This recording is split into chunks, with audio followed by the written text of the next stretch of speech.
உன்னதமானவரின் உயர் மறைவில் இருக்கிறவன் சர்வ வல்லவரின் நிழலில் தங்குவான்.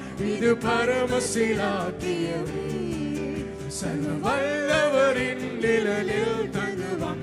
இது பரமசிலாக்கியமே. அவர் சேட்டையின் கீழ் அடைக்கலம் புகவே தம் சிறகுகளால் மூடுவார். அவர் சேட்டையின் கீழ் அடைக்கலம் புகவே தம் சிறகுகளால் மூடுவார்.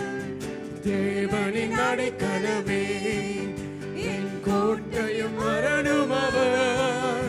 அவர் சத்தியம் பரிசயம் கேடகமா என் நம்பிக்கையும் அவரே. சத்தியம் பரிசயம் கேடகமா என் நம்பிக்கையும் அவர். அவர் சட்டையின் கீழ் பாடுவ சத்தமாய் களம் போகவே தம் சிறகுகளால் மூடுவார். அவர் சட்டையின் கீழ் அடைக்கலம் போகவே தம் சிறகுகளால் மூடுவார். இரவின் பயங்கரத்திற்கும் பகலில் பறக்கும் அம்புக்கும் இருளில் நடமாடும் கொள்ளை நோய்க்கும் நான் பயப்படவே மாட்டேன். இருளில் நடமாடும் கொள்ளை நோய்க்கும் நான் பயப்படவே மாட்டேன். அவர் செட்டையின் கீழ் அடைக்கலம் புகவே தம் சிறகுகளால்.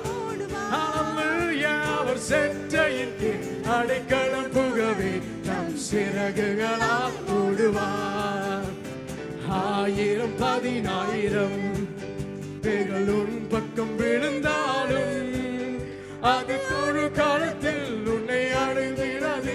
உன் தேவனின் தாவரமே அது ஒரு காலத்தும் உன்னை அணுகிடாது. உன் தேவனின் தாவரம். அவர் செட்டையின் சிறகுகளால் மூடுவார்.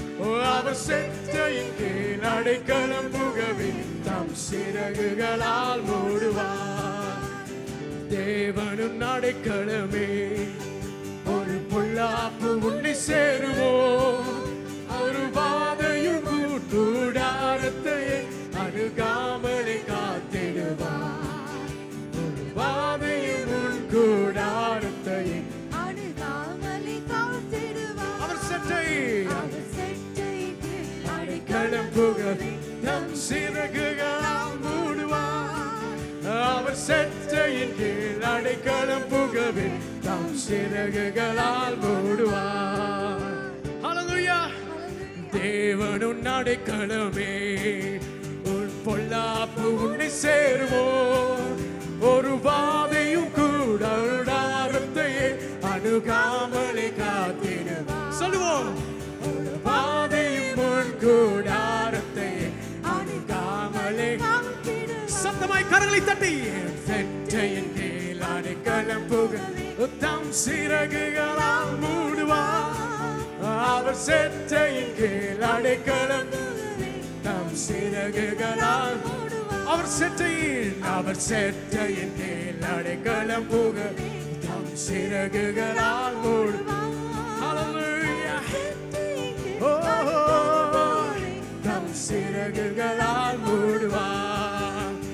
கிருபை மேலானதே உம் கிருபை மேலானதே. உம் கிருபை மேலானதே. உம் கிருபை மேலானதே. பாடுவோம். கிருபை மேலான உற்சாகமாய் ஒவ்வொருவரும். உம் கிருபை மேலானதே. உம் கிருபை மேலானதே. உம் கிருபை மேலானதே. ஜீவனை பார்க்கிலும் உம் பார்வை மேலானதே. வாழ்க்கையை பார்க்கிலும் உங்க கிருபை மேலானதே. கிருபை மேலானதே. அறிக்கை செய்வோமா? உம் கிருபை மேலானதே. உம் கிருபை மேலானதே. உம் கிருபை மேலானதே. போக்கிலும் வரத்திலும் ஹல்லேலூயா. என்னை காத்ததும் கிருபையே.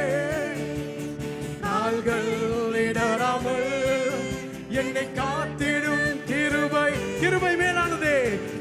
கிருபை மேலானது. பாடுவோம் உற்சாகமாய் சொல்லுங்க, இயேசுவே உமது கிருபை என்றுக்கும் மேலானது. மேலானதே உம் கிருபை மேலானது. அறிக்கை செய்வோம். பலவீன நேரங்களில் உம் கிருபை மேலானதே.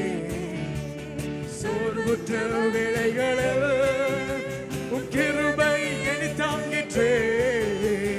பலவீன நேரங்களில் உம் கிருபை மேலானதே. சோர்வுற்ற வேளைகளில் உம் கிருபை என்னை தாங்கிற்றே. கிருபை மேலானதே, கிருபை மேலானது. ஹல்லேலூயா. கிருபை மேலானதே, கிருபை மேலானதே. கஷ்டத்தின் நேரங்களில் நீங்க சொல்லுங்க இயேசுவுக்கு ஹல்லேலூயா.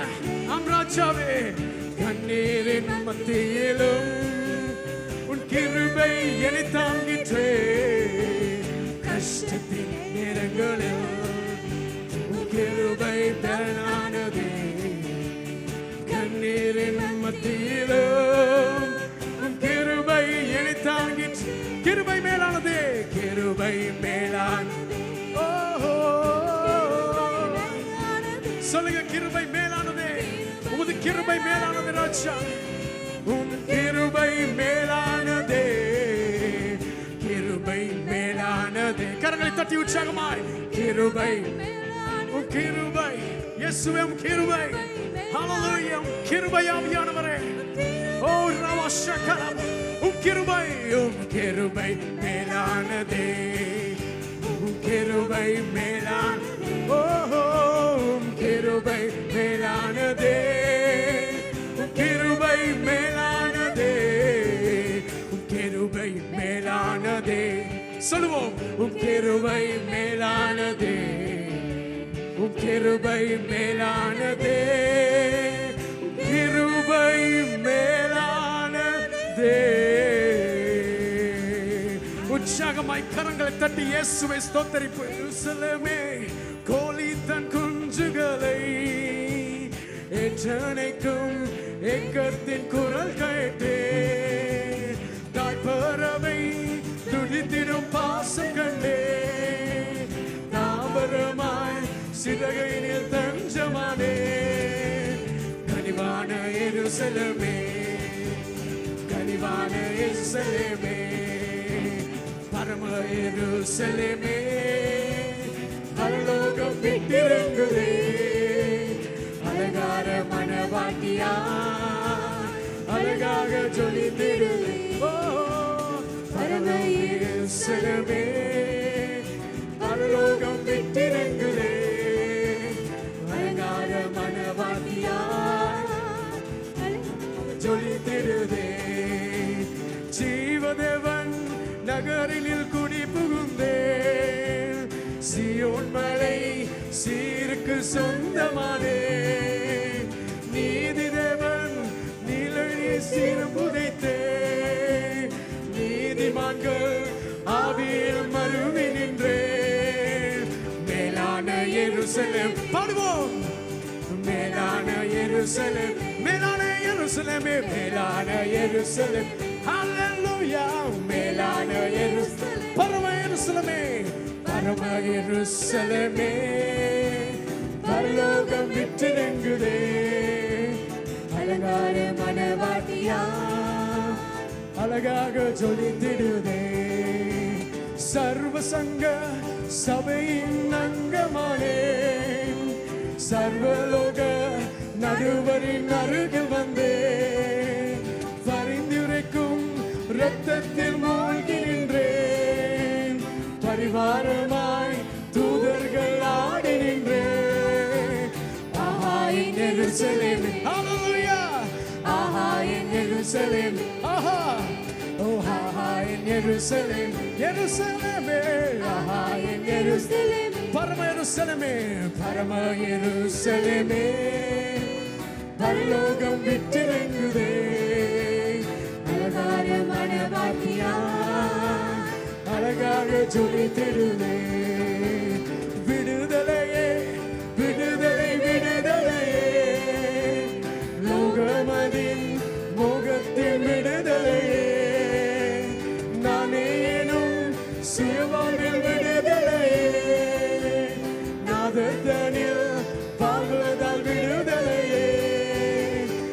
சுயாதீன எருசலேமே சுயாதீன எருசலேமே சுயாதீன சுயாதீன எருசலேமே சுயாதீன எருசலேமே பரம எருசலேமே பரம எருசலேமே பரலோகம் விட்டிறங்குதே அலங்கார மணவாட்டியா அழகாக ஜொலித்திடும் ஓஹோ பரம எருசலேமே பரலோகம் விட்டிறங்குதே அலங்கார மணவாட்டியா அழகாக ஜொலித்திடும் சேர்ந்து பாடுவோம் ஆமென் அல்லேலூயா ஆமென் அல்லேலூயா ஆமென் அல்லேலூயா ஆமென் அல்லேலூயா ஆமென் அல்லேலூயா ஆமென் அல்லேலூயா ஆமென் அல்லேலூயா உம்மை ஸ்தோத்திரிக்கிறோம் ஆமென் அல்லேலூயா ஆராதனை ஆமென் அல்லேலூயா ஆமென் அல்லேலூயா ஆமென் அல்லேலூயா ஆமென் அல்லேலூயா ஆமென் அல்லேலூயா ஆமென் அல்லேலூயா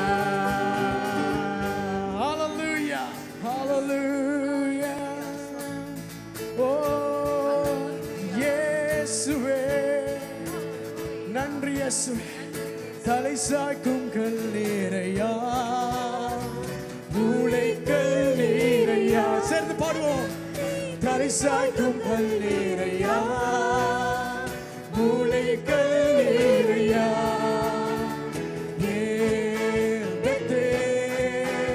இது வானத்தின் வாசல் ஏசையா ஆசீர்வாதத்தின் வாசல் பாடுவோமா சேர்ந்து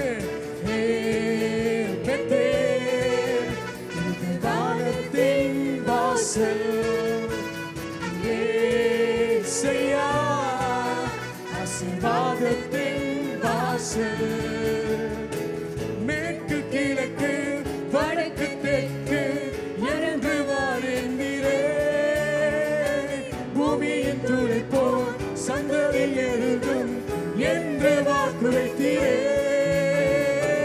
மேற்கு தெற்கு வடக்கு தெற்கு பரம்புவாய் என்றீரே பூமியின் துளைப்போ சந்ததி பெருகும் என்று வாக்குரைத்தீரே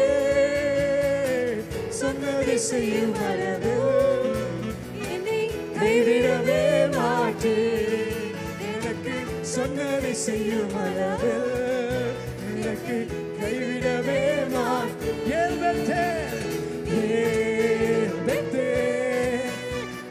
வானத்தின் வாசல் எங்கே செய்யா ஆசீர்வாதத்தின்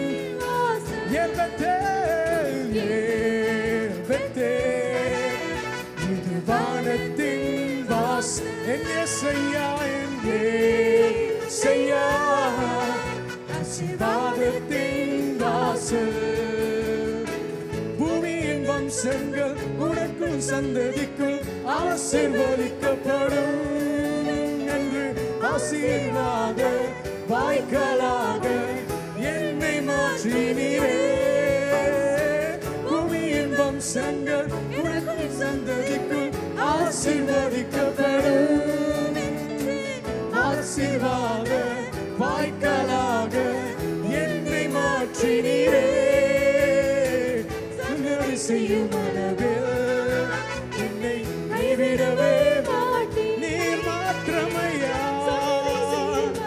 சொன்னதை செய்யும் அளவில்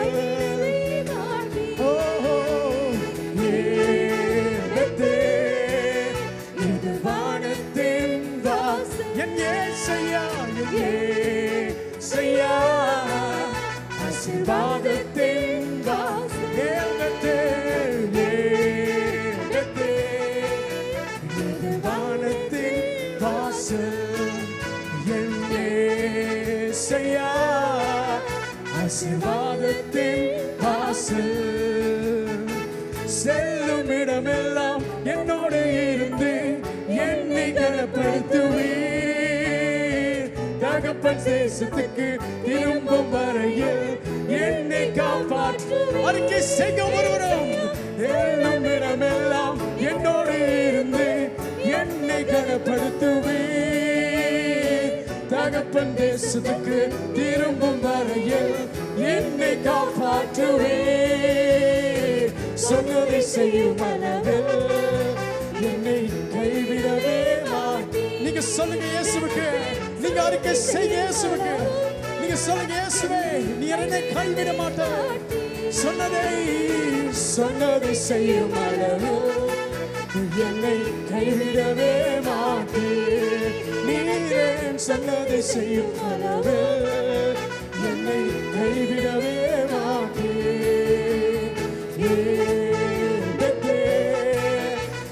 வானத்தின் வாசல் என்னை செய்யா வானத்தின் வாசல்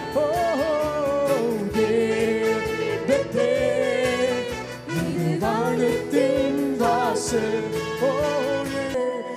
என் இயேசு நல்லவரே. அவர் என்றென்றும் போதுமானவர். இயேசு நல்லவர். என் இயேசு நல்லவரே. அவர் என்றென்றும் வாஞ்சியோடு சொல்லுங்க இயேசு நல்லவர் என்று சொல்லுங்க. என் இயேசு நல்லவரே. அவர் என்றென்றும் போதுமானவர். எந்தன் பாவ பாரமெல்லாம் தன் மேலே ஏற்றுக்கொண்டு வார்த்தைகளை சொல்லுங்க இயேசுக்கு. எனக்காய் குருசில் மரித்தார். எந்தன் சொல்லுங்க, நீங்க சொல்லுங்க. உங்களுக்கு இயேசுவை காண வேண்டும் என்றால் சொல்லுங்க நீங்க. ஓ எனக்காய் குருசில் மரித்தார். எந்தன் இயேசு நல்லவரே. எந்தன் தேவைகளை அறிந்து வாசல்களை திறந்து எனக்காகவே ஆவியானவரே எல்லாம் நிறைவாய் எனக்கு தந்து எந்தன் இயேசு நல்லவரே. எல்லாம் நிறைவாய் எனக்கு தந்து எந்தன் இயேசு நல்லவரே. மனபாரத்தின் நேரத்திலே மனவேதனையின் வேளையில் மனமுருகினாய் ஜெபிக்கையிலே எந்தன் இயேசு நல்லவர். எந்தன் இயேசு நல்லவர். என்னோடு கூட இருப்பவர் மன்று பாடுவோமா. மனபாரத்தின் நேரத்திலே மனவேதனையின் வேளையில்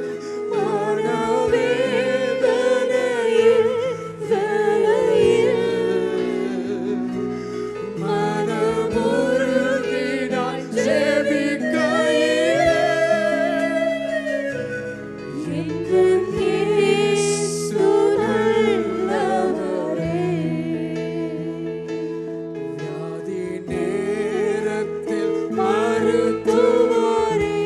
ஓ யெகோவா ஷாலோம், யெகோவா ஷம்மா ஆறுதலே.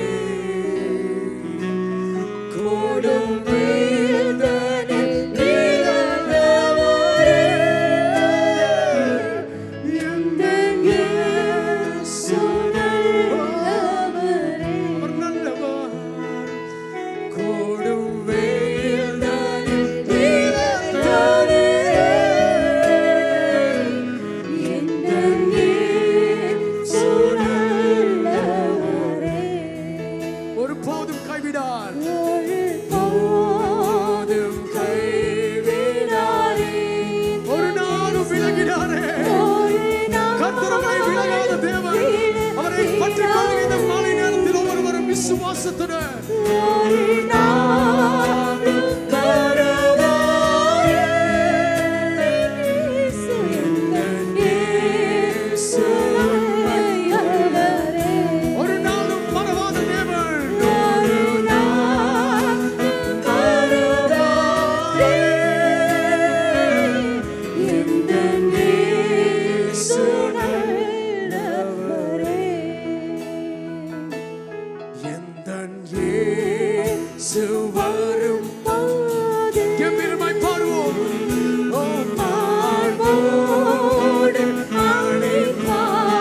பலவீனங்களை பார்க்கிறோம் என் தேவன் பெரியவர்.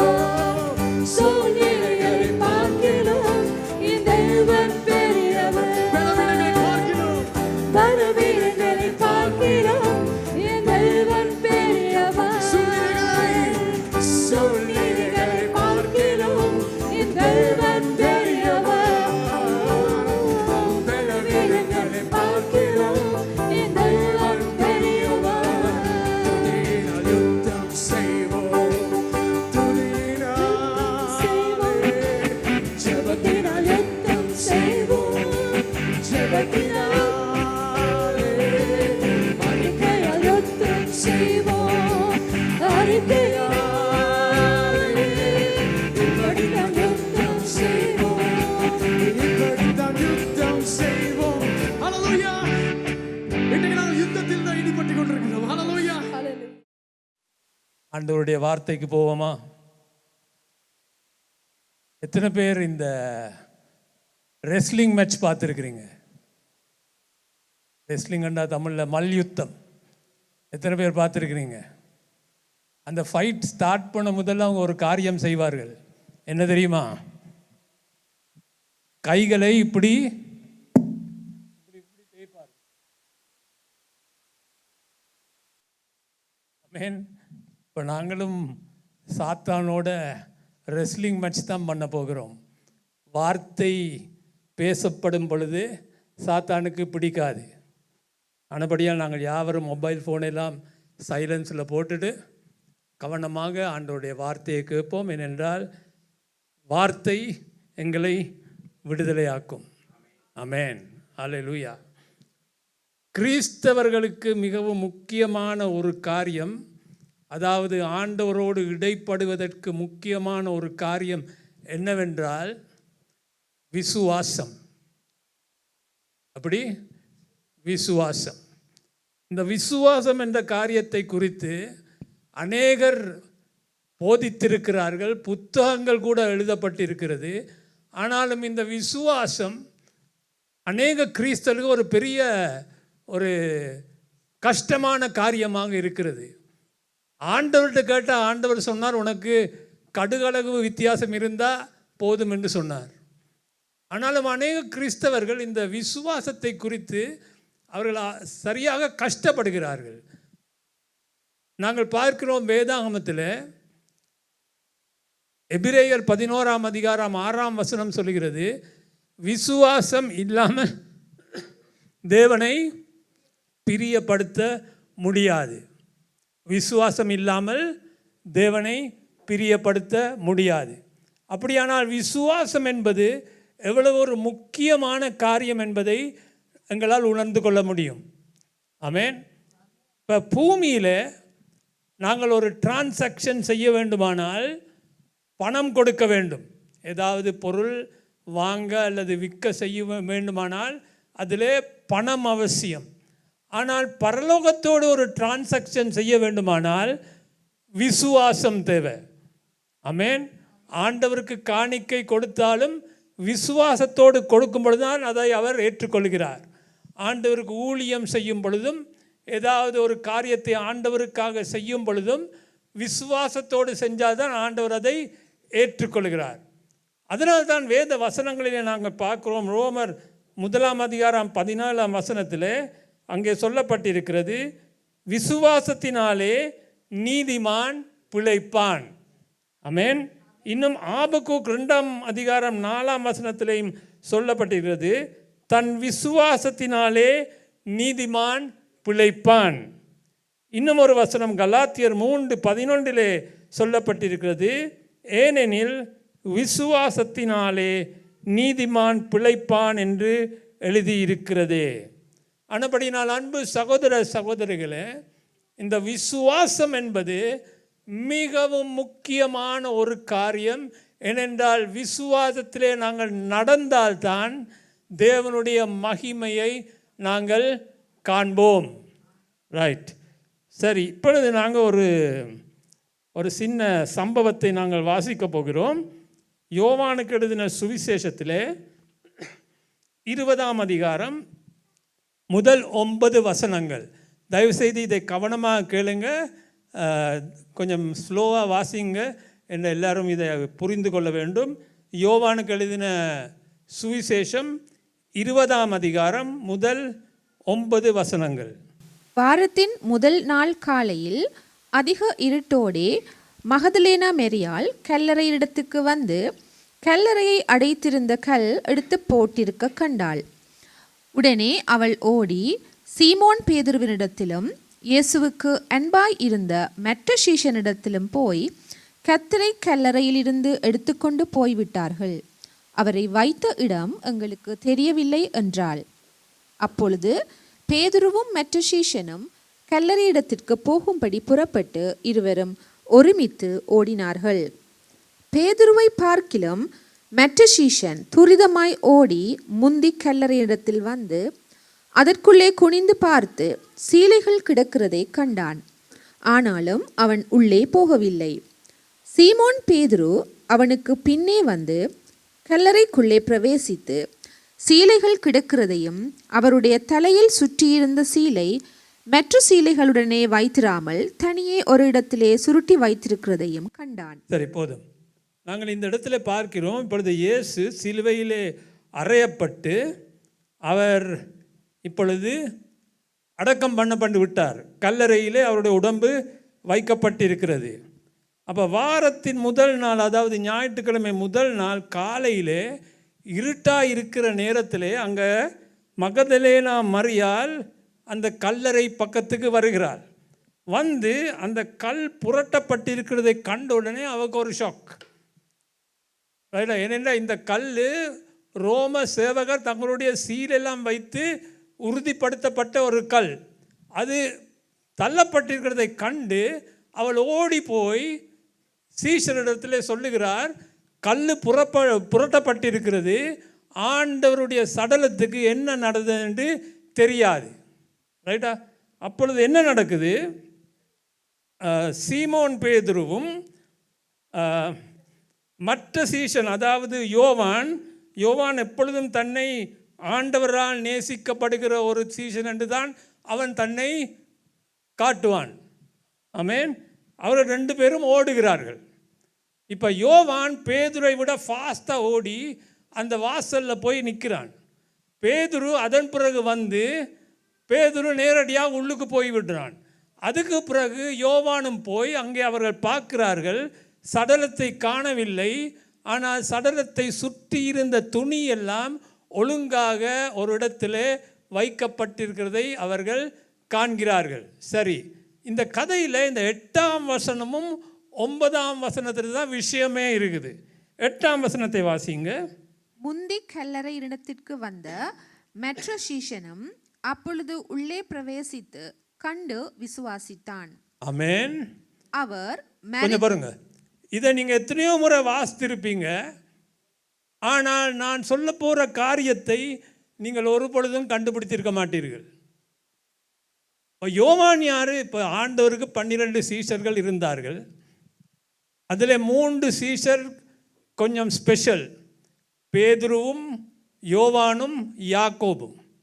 அந்த 3 பேர்லையும் யோவான் அவன் எப்பொழுதும் தன்னைத்தானே காட்டிக்கொள்கிறது எப்படி? இயேசு நேசிக்கிற, இயேசு அன்பாக இருக்கிற சீஷன்.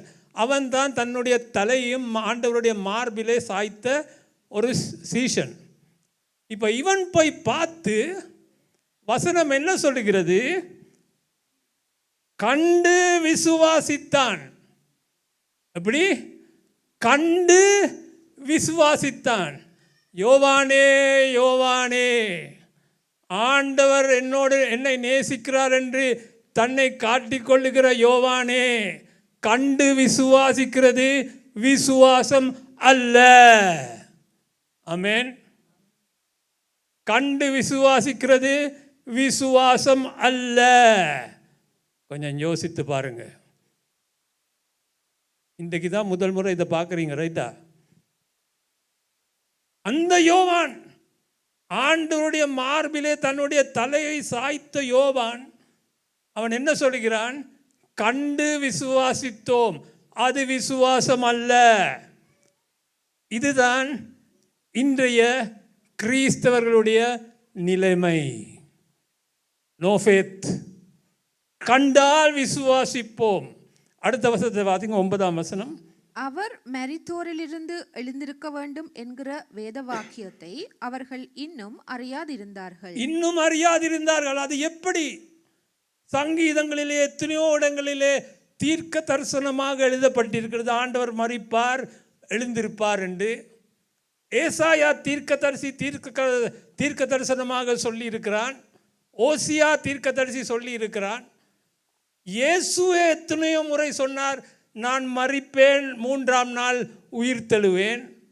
இவர்கள் 12 பேரும் இயேசுவோடே கூட இருந்த சீஷர்கள். ஒவ்வொரு ஓய்வு நாளும் சீனகோய்க்கு போகும் பொழுது அங்கே இந்த சுருள்களை எடுத்து சங்கீதங்களையும் ஏசாயா தீர்க்க தரிசனத்தையும் அவர்கள் வாசிக்கிற வழக்கம் உண்டு. அப்படியானால் எப்படி வேத வசனத்தை அறியோம் என்று சொல்லுவார்கள்? அதை விடுங்க. லூக்கா 10ஆம் அதிகாரத்தில் நாங்கள் பார்க்கிறோம், ஆண்டவர் எல்லாரையும் 2 பேரை அனுப்புகிறார். அவர்களுக்கு அதிகாரத்தையும் வல்லமையும் கொடுத்து அனுப்புகிறார். அவர்கள் வந்து திருப்பி ரிப்போர்ட் பண்ணுகிறார்கள். ஆண்டவரே, உம்முடைய நாமத்தை சொல்லும் பொழுது பிசாசுகள் எல்லாம் ஓடிவிட்டது. ஆண்டவரே சொல்லுகிறார், ஓ, நான் சாத்தான் மின்னலை போல வானத்திலிருந்து விழுகிறதை நான் கண்டேன். ஆண்டவர் செய்த அற்புதங்கள் எல்லாத்தையும் தங்களுடைய கண்களினால் கண்டார்கள். தண்ணீரை ரசமாக்கின பொழுது நல்லா குடித்தவர்கள். ஆமென். ஆண்டவர் குஷ்டரோகிகளை சொஸ்தமாக்கும் பொழுது அதையும் கண்டவர்கள். குருடான கண்களையும் செவிடான செவிகளையும் திறக்கும் பொழுது அதையும் கண்டவர்கள். சப்பானிகளை ஆண்டவர் நடக்க செய்யும் பொழுது அதையும் கண்டவர்கள். லாசரு 4 நாள் மரித்து உயிர் தெழுந்ததை அதையும் கண்டவர்கள். இப்பொழுது என்ன சொல்லுகிறார்கள்? அவர் மரித்தோரிலிருந்து எழுந்திருக்க வேண்டும் என்கிற வேத வாக்கியத்தை அவர்கள் இன்னும் அறியாதிருந்தார்கள். இன்றைக்கு கிறிஸ்தவர்களுடைய வாழ்க்கையிலே அற்புதங்கள் நடைபெறாததுக்கு காரணம் என்ன தெரியுமா? விசுவாசம் இல்லை. கண்டால் விசுவாசிக்கிறார்கள், காணாமல் விசுவாசிக்கிறது இல்லை. சரி, கொஞ்சம் வேத வசனங்களை நாங்கள் பார்ப்போம். யோவான் 11:40.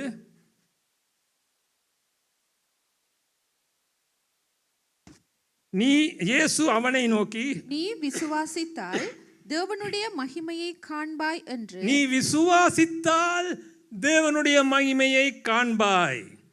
2 கொரிந்தியர் 5ஆம் அதிகாரம் 6ஆம் வசனம். நாம் தரிசித்து நடவாமல் விசுவாசித்து நடக்கிறோம். யோவான் 20:29. அதற்கு இயேசு தோமாவே, நீ என்னை கண்டதினாலே விசுவாசித்தாய், காணாதிருந்தும் விசுவாசிக்கிறவர்கள் பாக்கியவான்கள் என்றார்.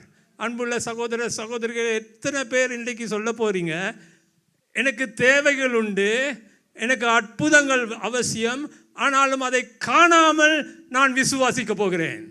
கரங்களை உயர்த்தி காண்பீங்க. ஆமென். கொஞ்சம் கஷ்டம்தான். ஆனால் இன்றைக்கு நீங்கள் போகிறதுக்கு முதல்ல நல்ல ஒரு டோஸ் உங்களுக்கு கொடுத்து நான் அனுப்ப போகிறேன்.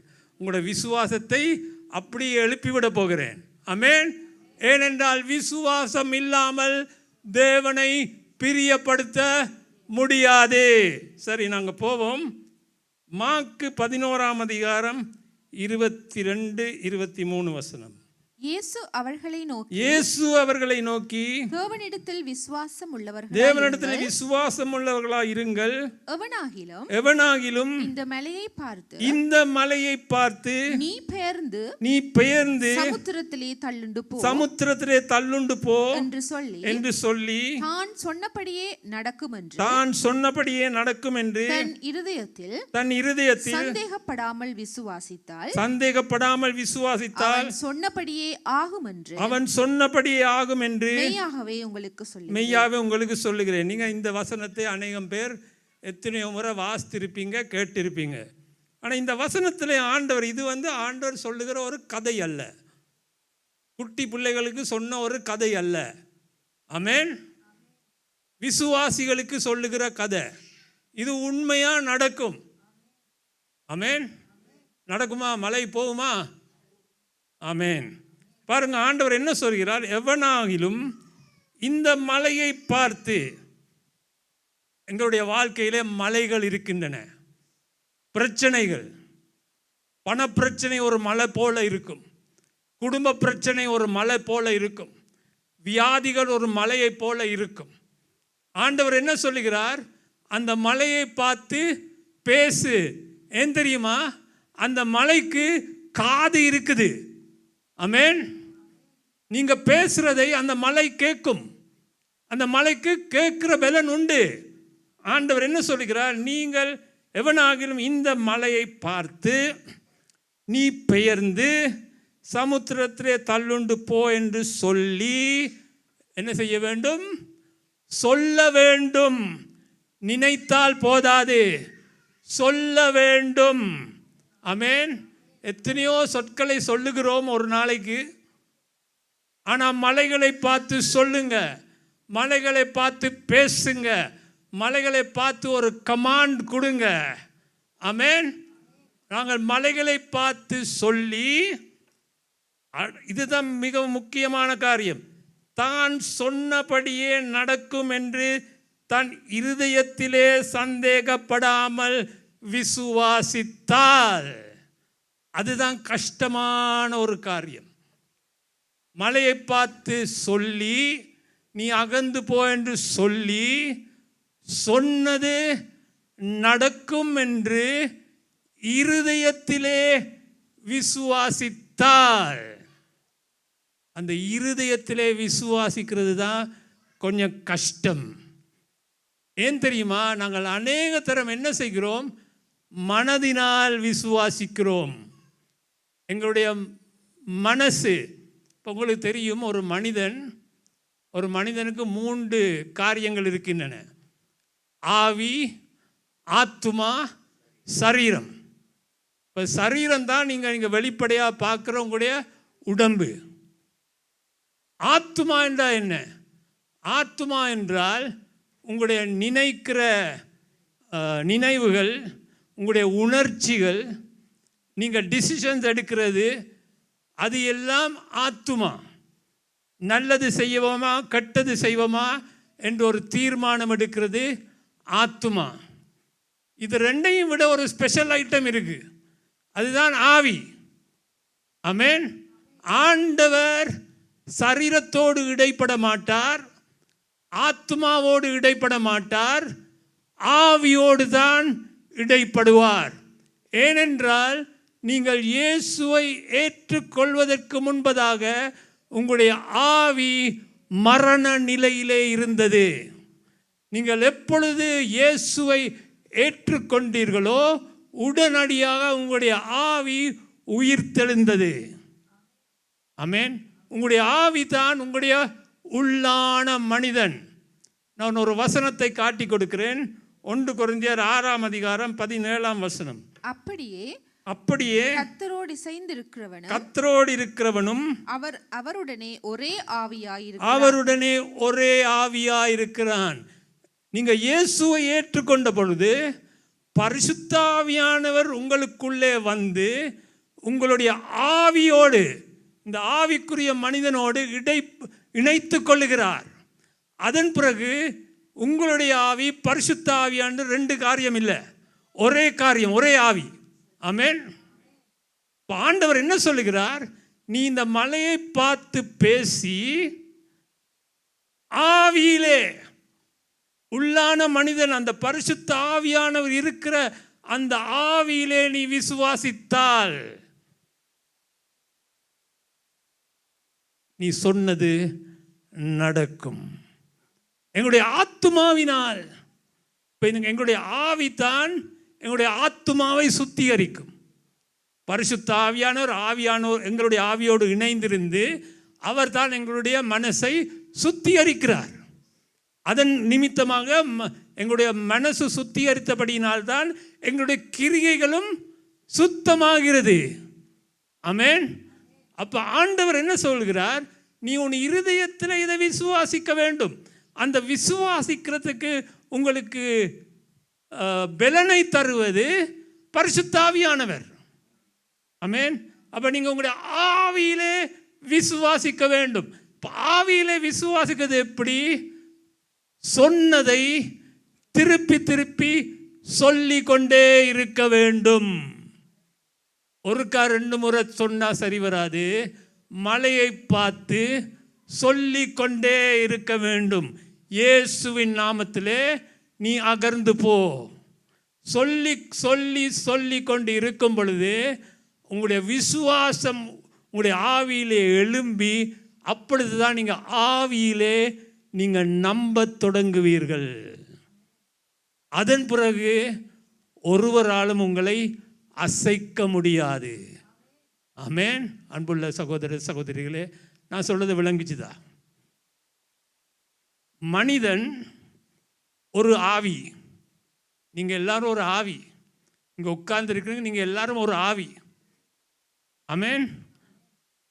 உங்களுக்கு ஒரு ஆத்மா இருக்குது. நீங்க ஒரு சரீரத்திலே வாழ்ந்து கொண்டு இருக்கிறீங்க. ஆமென்.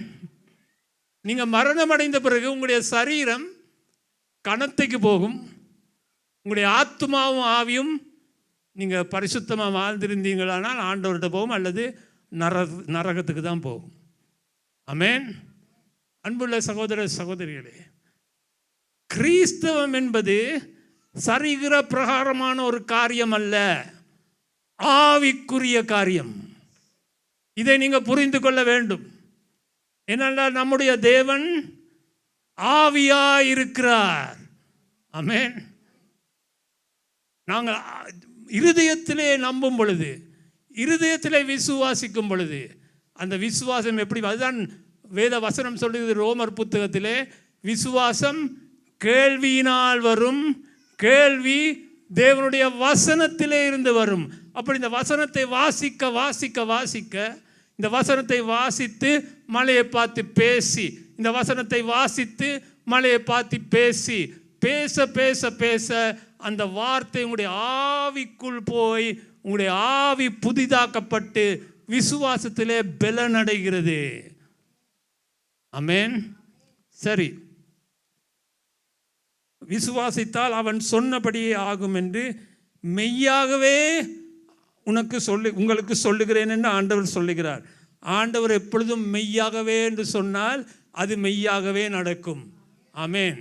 சரி, 24ஆம் வசனத்தை பார்ப்போம்.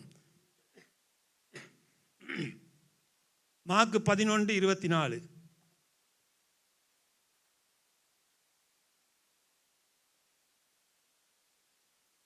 ஆதலால், நீங்க எப்பொழுதும் ஒரு வசனத்தை வாசிக்கும் பொழுது முதல் வார்த்தையை நீங்க கவனிக்க வேண்டும். எப்படி? முதல் வார்த்தையை கவனிக்க வேண்டும். ஆதலால், ஆங்கில பைபிளில் therefore, therefore what for நீங்க கேட்க வேண்டும். இது தொடங்குது எப்படி? ஆதலால். 23ஆம் வசனத்தில் நாங்கள் பார்த்தோம், மலையை பார்த்து பேசு, நீ பேசுறது நடக்கும் என்று இருதயத்திலே விசுவாசித்தால் அது உனக்கு நடக்கும். ஆதலால். அப்ப ரெண்டுக்கும் கனெக்ஷன் இருக்கு. நான் சொல்றது சரிதானே? நான் சொல்றது விளங்குச்சுதா? ஆதலால் என்ன செய்ய வேண்டுமாம்? நீங்கள் ஜெபம் பண்ணும்போது எவைகளை கேட்டுக்கொள்வீர்களோ அவைகளை பெற்றுக்கொள்வோம் என்று விசுவாசியுங்கள். எப்படி? நீங்கள் ஜெபம் பண்ணும் பொழுது, நீங்க இப்ப மலையை பார்த்து பேசுறீங்க, ரைட்டா? பேசுறபடியினால் நீங்க ஜெபம் பண்ண வேண்டும். பேசி பேசி சும்மா இருக்கக்கூடாது. அதை குறித்து நீங்க ஜெபம் பண்ண வேண்டும். ஜெபம் பண்ணும் பொழுது எவைகளை கேட்டுக்கொள்வீர்களோ அவைகளை பெற்றுக்கொள்வோம் என்று விசுவாசியுங்கள், அப்பொழுது அவைகள் உங்களுக்கு உண்டாகும் என்று சொல்லுகிறேன். ஆமென். அன்புள்ள சகோதர சகோதரிகளே, முதல் நாள் கொஞ்சம் கஷ்டமாக இருக்கும், 2வது நாள் கஷ்டமாக இருக்கும், 3வது நாள் கஷ்டமாக இருக்கும், 4வது நாள் கொஞ்சம் ஈஸியாக வரும், 5, 6 ஒரு கிழமை போன பிறகு நீங்கள் ஒரு பலசாலியாக மாறுவீங்க. விசுவாசத்தில். ஆமென். மலையை பார்த்து பேசுங்க, ஆண்டவர்கிட்ட ஜெபம் பண்ணுங்க. எல்லாம் விசுவாசம். பேசும் பொழுது விசுவாசிங்க, இது நடக்க போகுது, இந்த மழை போக போகுது, இந்த பண கஷ்டம் நீங்க போகுது, இந்த பிரச்சனை நீங்க போகுது. ஜெபம் பண்ணுங்க. ஜெபம் பண்ணும் பொழுது அதை பெற்றுக்கொண்டேன். ஆமென். பெற்றுக்கொண்டேன். இந்த காரியத்தை செஞ்சீங்கடா நிச்சயமாக பெரிய அற்புதம் நடக்கும். அந்த பாஸ்டர் இந்த பாஸ்டர் போய் உங்களை தலையை கொடுக்க தேவையில்லை. ஆமென். அன்புள்ள சகோதர சகோதரி, நான் சொல்றது வேத வசனம் என்னுடைய வாழ்க்கையிலே நான் அனுபவித்த காரியங்கள். ஆண்டவருடைய வசனம் ஒரு பொழுதும் தப்பாது, நிச்சயமாக நடக்கும். ரைட். ஜெபம் பண்ணும்போது எவைகளை கேட்டுக்கொள்வீர்களோ அவைகளை பெற்றுக்கொள்வோம் என்று விசுவாசியுங்கள், அப்பொழுது அவைகள் உங்களுக்கு உண்டாகும் என்று சொல்லுகிறேன். சிலருக்கு பெரிய குவெஸ்சன் என்னவென்றால், நான் கேட்பது ஆண்டவருக்கு சித்தமா இருக்குமா? நான் சொல்ற காரியத்தை கேளுங்க. சிலர் அவர்களுக்கு ஷுவர் இல்லை, ஆண்டவர் தருவாரா தரமாட்டாரா, இது அவர்களுக்கு விசுவாசம் குன்றி போய் இருக்கும், இது ஆண்டவருடைய சித்தமாக இருக்குமா? நீங்கள் சுகம் பெறுவது ஆண்டவருடைய சித்தம். ஆமென். நீங்கள் சரியான வயசில் கல்யாணம் கட்டுறது ஆண்டவருடைய சித்தம். நீங்கள் பணப்பிரச்சனையெல்லாம் நீங்கி நன்றாக சௌகரியமாக வாழ்றது, வசதியோடு வாழ்றது ஆண்டவருடைய சித்தம். குடும்ப பிரச்சனை இல்லாமல் சந்தோஷமாக சமாதானமாக வாழ்றது ஆண்டவருடைய சித்தம். பிசாசின் கட்டுகளிலிருந்து விடுதலையாகிறது ஆண்டவருடைய சித்தம். கெட்ட பழக்க வழக்கங்களிலிருந்து விடுதலையாகுவது ஆண்டவருடைய சித்தம். ஆனபடியினால் நீங்கள் ஒரு விதமான ஐமிச்சமும் வைத்திருக்க தேவையில்லை. ஆண்டவர்கிட்ட போய், ஆண்டவரே உமக்கு சித்தமானால் இதை செய்யும் என்று நீங்கள் சொல்ல தேவையில்லை. வேத வசனத்தின்படி இதுதான் ஆண்டவருடைய சித்தம். ஒரு குஷ்டரோகி வருகிறான், அவனுக்கு தெரியாது, அவன் சீசன் அல்ல, அவனுக்கு வசனம் தெரியாது. அவன் சொல்கிறான், ஆண்டவரே உமக்கு சித்தமானால் என்னை சொஸ்தமாக்கும். ஆண்டவர் என்ன சொன்னார்? ஓ, உனக்கு வசனம் தெரியாது, நீ என்னுடைய சீசன் அல்ல, நான் ஜெபிக்கிறேன், நான் யோசித்து சொல்கிறேன், அப்பாட்ட கேட்டு சொல்கிறேன். இல்லை, உடனே சொல்கிறார், எனக்கு சித்தம் உண்டு, நீ சுத்தமாகு. ரைட்டா? நீங்கள் ஆசீர்வாதமாக இருக்கிறது ஆண்டவருடைய சித்தம். அல்லேலூயா. இல்லை பாஸ்டர், நான் செய்த தப்பு, நான் பெரிய பாவம் செய்துட்டேன். ஆமென். அதெல்லாம் பிசாசு போடுகிற வார்த்தைகள். உங்களுடைய பாவங்களுக்கெல்லாம் ஆண்டவர் இரத்தம் சிந்தி தன் ஜீவனையே சிலுவையில் கொடுத்து விட்டார். ஆமென்.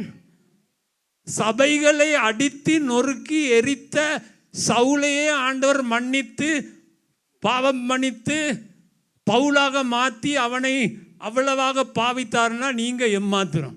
யாராவது சபைகளை உடைத்தவர்கள், நொறுக்கினவர்கள், தீ வைத்தவர்கள் இருக்கிறீங்களா? இல்லை. ஆமென். ஆனபடியினால் ஆண்டவரை விசுவாசிங்க, ஆண்டவரை நம்புங்க. ஆமென். ரைட்.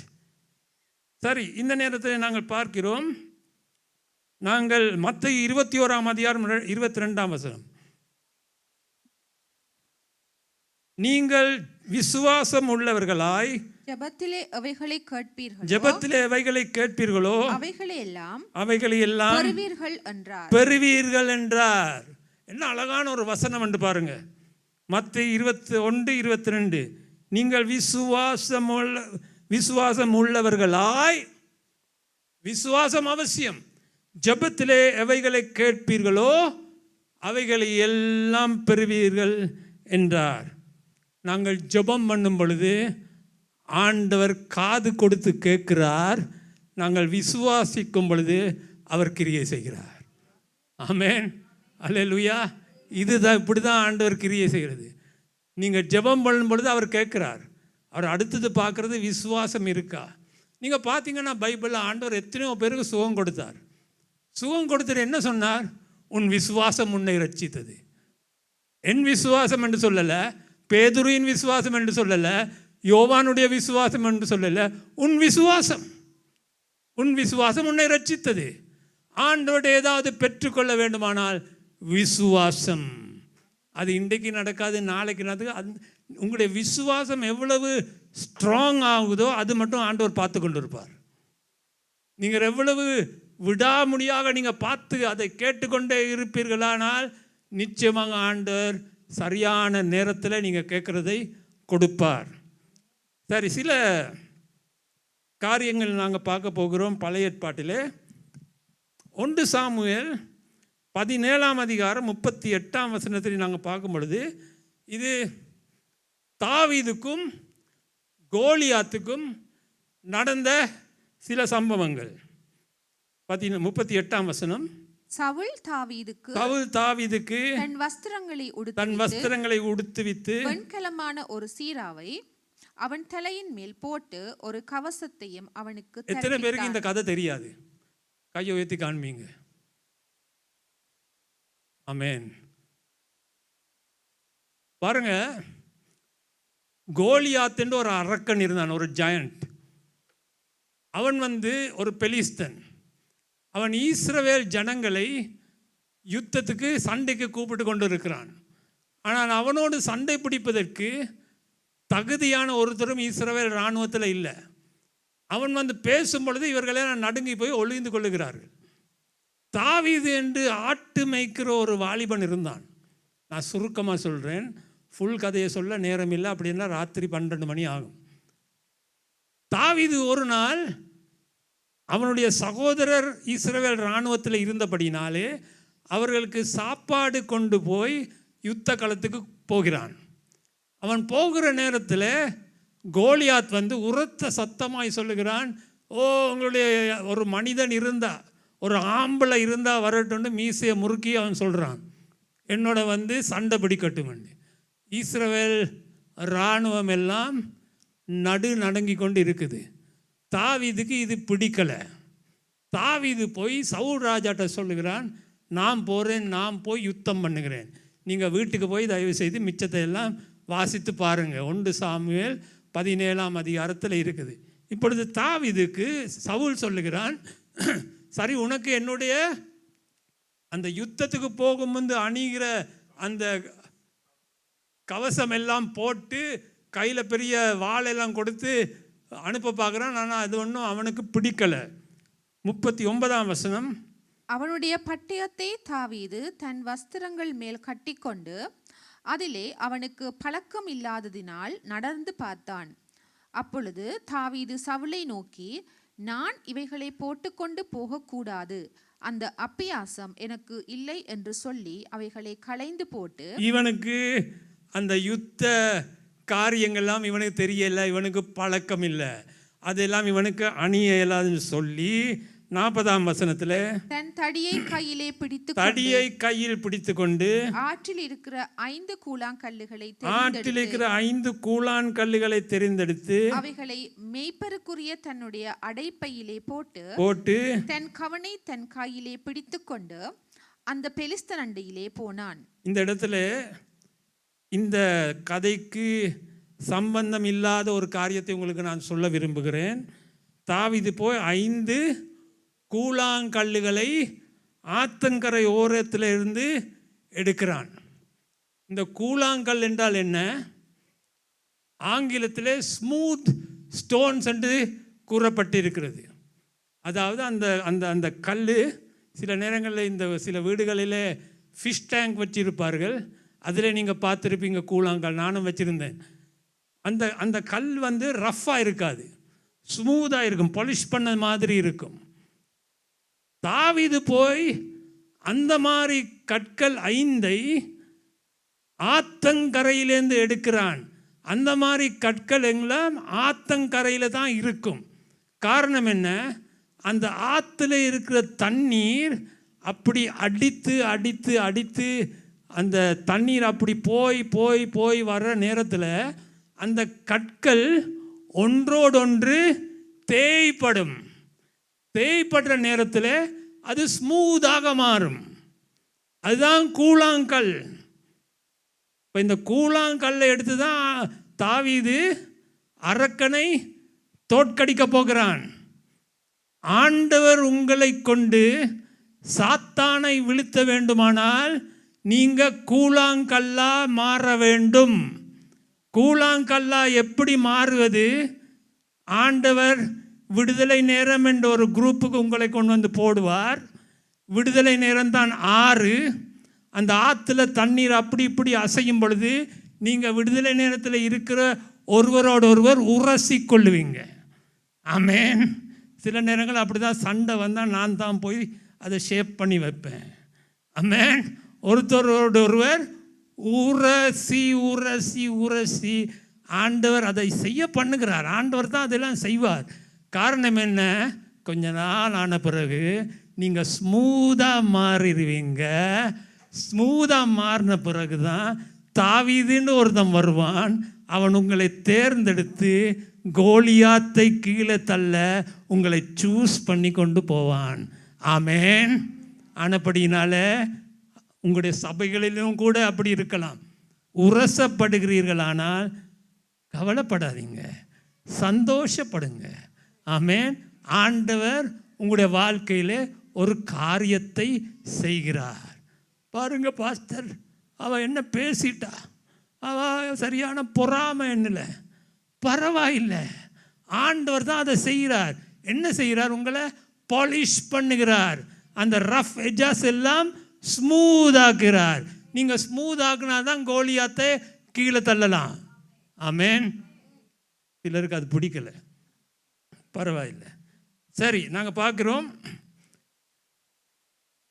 தன் தடியை கையில் பிடித்து கொண்டு ஆற்றில் இருக்கிற 5 கூழாங்கல்லுகளை தெரிந்தெடுத்து அவைகளை மேய்ப்பருக்குரிய தன்னுடைய அடைப்பை பையிலே போட்டு தன் கவனை தன் கையிலே பிடித்து கொண்டு அந்த பெலிஸ்தன் அண்டையிலே போகிறான். ரைட்டா? அநேக கிறிஸ்தவர்கள் பிசாசை கண்டா ஓடிடுவாங்க. ஆனால் தாவீது என்ன, இவன் தைரியமாக போகிறான். ரைட்டா? 43ஆம் வசனம். பெலிஸ்தன் தாவீதை பாருங்க, பிசாசு உங்களை பார்த்து பேசும். எப்படி? உங்களுக்கு இருக்கிற பிரச்சனை உங்களை பார்த்து பேசும். பண பிரச்சனை இருந்தால் அந்த பிரச்சனை உங்களை பார்த்து பேசும். You are finished. ஆமென். இந்த பிசாசு, இந்த கோலியாத் தாவீதை பார்த்து பேசுகிறான். பேசுறதுக்கு என்ன காரணம்? அவனுக்குள் பயத்தை கொண்டு வர, அவனுக்குள் அவிசுவாசத்தை கொண்டு வர. பயத்தையும் அவிசுவாசத்தையும் கொண்டு வந்தால் தாவீதை க்ளோஸ் பண்ணிடலாம். ஆனபடினால் தாவீது கோலியாத் பேசுறான். வாசிப்போம். பெலிஸ்தன் தாவீதை பார்த்து, நீ தடிகளோடே என்னிடத்தில் வர நான் நாயா என்று சொல்லி அவன் தன் தேவர்களை கொண்டு தாவீதை சபித்தான். 44. பின்னும் அந்த பெலிஸ்தன் தாவீதை பார்த்து என்னிடத்திலே வா, நான் உன் மாம்சத்தை ஆகாயத்து பறவைகளுக்கும் காட்டு மிருகங்களுக்கும் கொடுப்பேன் என்றான். அதற்கு தாவீது, பாருங்க, பெலிஸ்தனை நோக்கி. இப்ப கோலியாத் தாவீதை பார்த்து பேசுகிறான். நான் நாயின்னு நினைச்சியா? தடிகளோட வருகிற நான் உனக்கு கொன்று போட்டு உன் மாம்சத்தை ஆகாயத்து பறவைகளுக்கு கொடுக்க போகிறேன் என்று கடுமையான வார்த்தைகளை பேசுகிறான். சரியா? இப்போ தாவீது, நீங்கன்னா என்ன நடந்திருக்கும்? வயிற்றால போயிருக்கும். தாவீது என்ன சொல்கிறான்? தாவீதும் பேசுகிறான். அதுதான் நான் சொன்னேன், மலையை பார்த்து பேசுங்க. ஆமென். யுத்தத்துக்கு போக முதல்ல பேச பழகிக்கொள்ளுங்க. பிசாசை பார்த்து பேசுங்க. அடுத்த வசனம். அதற்கு தாவீது பெலிஸ்தனை நோக்கி, நீ பட்டயத்தோடும் ஈட்டியோடும் கேடகத்தோடும் என்னிடத்திலே வருகிறாய். நானோ நீ நிந்தித்த இஸ்ரவேலுடைய ராணுவங்களின் தேவனாகிய சேனைகளுடைய கர்த்தரின் நாமத்தினாலே உன்னிடத்திலே வருகிறேன். அல்லேலூயா. அந்த மலையை பார்த்து சொல்லுங்க, இயேசு கிறிஸ்துவின் நாமத்தினாலே உனக்கு நான் ஒரு கட்டளையை கொடுக்கிறேன். ஆமென். சத்தமா சொல்லணும், வாயை திறந்து பேசணும். அன்றைக்கு பாருங்க, தாவீது ஒரு சின்ன பையன், ஒரு மெய்ப்பன். ஆனா இந்த பெரிய ஜெயண்டை பார்த்து அவன் சொல்லுகிறான், ஏய், நான் பட்டயத்தோடு யுத்தம் பண்ணுவன் அல்ல, நான் உனக்கு எதிராக இஸ்ரவேலின் தேவனுடைய நாமத்திலே வருகிறேன். அதன் பிறகு இன்றைய தினம் கர்த்தர் உன்னை என் கையில் ஒப்புக் கொடுப்பார். நான் உன்னை கொன்று உன் தலையை உன்னை விட்டு வாங்கி பெலிஸ்தருடைய பாளையத்தின் பிணங்களை இன்றைய தினம் ஆகாயத்து பறவைகளுக்கும் பூமியின் காட்டு மிருகங்களுக்கும் கொடுப்பேன். அதனால் இஸ்ரவேலில் தேவன் ஒருவர் உண்டு என்று பூலோகத்தார் எல்லாரும் அறிந்து கொள்ளுவார்கள். அல்லேலூயா, ஆமென். தாவீது உடனே அழத் தொடங்கவில்லை. ஐயோ, என் பாஸ்டருக்கு ஒரு SMS அடிப்போம். பாஸ்டர் ஜெபம் பண்ணுங்க பாஸ்டர். அவன் பேசுகிறான், கோலியாத்தை பார்த்து பேசுகிறான். கோலியாத் 5 வார்த்தை பேசுகிறான், இவன் 10 வார்த்தை பேசுகிறான். நீங்களும் பேசணும், பிசாசை பார்த்து பேசுங்க, அப்பதான் விசுவாசம் வெளியே வரும். ஆமென். 47ஆம் வசனம். கர்த்தர் பட்டயத்தினாலும், பாருங்க எத்தனை வசனங்கள் பேசுறான். கர்த்தர் பட்டயத்தினாலும் ஈட்டினாலும் ரட்சிக்கிறவர் அல்ல என்று இந்த ஜனக்கூட்டம் எல்லாம் அறிந்து கொள்ளும். யுத்தம் கர்த்தருடையது. ஆமென். யுத்தம் கர்த்தருடையது. அல்லேலூயா. உங்களுடைய யுத்தம் உங்களுடையதல்ல, உங்களுடைய யுத்தம் கர்த்தருடையது. ஆமென். உங்களுடைய பிரச்சனை எல்லாம் கர்த்தருடையது. கொடுப்பீங்களா? அவரை விசுவாசிப்பீங்களா? எவ்வளவு மோசமான நிலைமையில இருந்தாலும் பரவாயில்ல. லாசரு கல்லறைக்குள்ள 4 நாள் இருந்தான். ஆண்டவர் வேண்டுமென்றே தாமதித்து வந்தார் அந்த இடத்துக்கு. ஆமென். ஏன்னா யூதருக்கு ஒரு நம்பிக்கை இருந்தது, ஒருவர் மரித்து போனால் அந்த ஆவி ஒரு 4 நாள் அங்கே சுற்றி திரியுமா. ரைட்டா? அப்போ ஆண்டவர் அந்த யூத நம்பிக்கையை உடைப்பதற்காக 4 நாள் அல்லது சொல்லியிருப்பானுங்க, இவர் உயிரோடு எழுப்பலை, அந்த ஆவி திருப்பி வந்துட்டுன்னு சொல்லியிருப்பாங்க. ஆமென். அதனால தான் இவர் 4 நாள் கழித்து அந்த இடத்துக்கு வந்து அவனை உயிரோடு எழுப்பினார். அதுதான் எங்களுடைய இயேசு. ஆமென். சரி, 48ஆம் வசனம். அப்பொழுது அந்த பெலிஸ்தன் எழும்பி தாவீதுக்கு எதிராக கிட்டி வருகையில் தாவீது தீவிரமாய் அந்த சேனைக்கும் அந்த பெலிஸ்தனுக்கும் எதிராக ஓடி தன் கையை அடைப்பத்திலே போட்டு அதிலிருந்து ஒரு கல்லை எடுத்து கவனிலே வைத்து சுழற்றி பெலிஸ்தனுடைய நெற்றியிலே பட எறிந்தான். அந்த கல் அவன் நெற்றியில் பதிந்து போனதினால் அவன் தரையிலே முகம் குப்பர விழுந்தான். ஆமென். அன்புள்ள சகோதர சகோதரிகளே, யுத்தம் தேவனுடையது எப்போ தெரியுமா நடக்கும்? நீங்கள் பேசினா, விசுவாச வார்த்தைகள் பேசினா. ஆமென். நீங்கள் ஜெபம் பண்ணி அது நடக்க போகுது என்று விசுவாசித்தால் கர்த்தர் பெரிய காரியங்களை செய்வார். ஆமென்.